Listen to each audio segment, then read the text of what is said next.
Scuba diving is a great way to explore the underwater world. Hi, I'm Rebecca Brayton and welcome to WatchMojo.com, and today we're at Total Diving to learn more about scuba diving.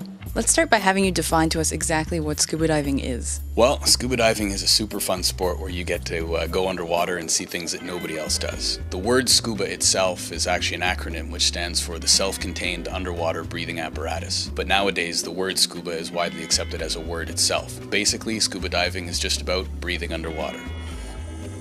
Who exactly can scuba dive? Scuba diving has been made now so that everybody can try it. PADI themselves has programs starting as early as 8 years old. PADI stands for the Professional Association of Dive Instructors. And there's really no limit. There have even been many developments that allow handicapped people to scuba dive.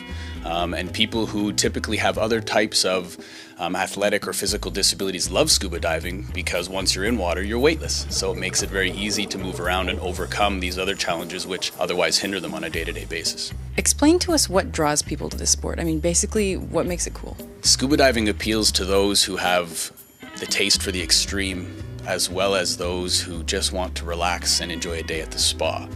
You take a combination of these two events, as well as throw into the fact that you get to see things that you would never see anywhere else in the world, and experience and relive the history of places through the marine history and aquatic life, really draws everybody. What are we going to see underwater when we're scuba diving, or what can we see? I would say in most situations people like to go diving in locations where they can be in awe of aquatic life. The type of creatures and organisms that live underwater are so vastly different from that we have here on the surface. But another attraction other than just fish and coral, maybe sharks and turtles, is that people like to get really involved in history and marine history through visiting shipwrecks. And I can tell you there's sometimes nothing quite like it when you're on the surface and you're getting ready. You have your dive leader who tells you about this shipwreck and the circumstances surrounding its sinking, and then when you descend down and come upon the ship, it's like the whole story comes to life right before your eyes. Can you tell us about some of the world's best dive locations and what makes them so great? Bonaire is one place that is extremely popular because it's outside of the hurricane belt. Fiji, for example, is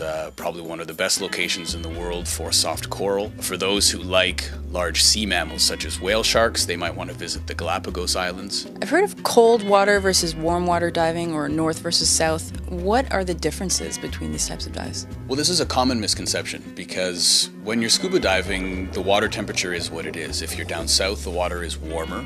If you're up north, the water is colder. But you are not. What's important is that you take the right exposure protection in order to make sure that you yourself are comfortable throughout the dive. I've personally seen people down south diving who come out of the water freezing. I mean, let's consider an 80-degree water down south, which is, our core body temperature is still 98.6 degrees. If you're in the water, it's stripping heat. If you have the right exposure protection, you can be very comfortable for a long time. And the same thing can be said about going ice diving in 1-degree water in the wintertime. If you have the right exposure protection, you're still going to be comfortable for a very long period of time. Thank you very much. My pleasure.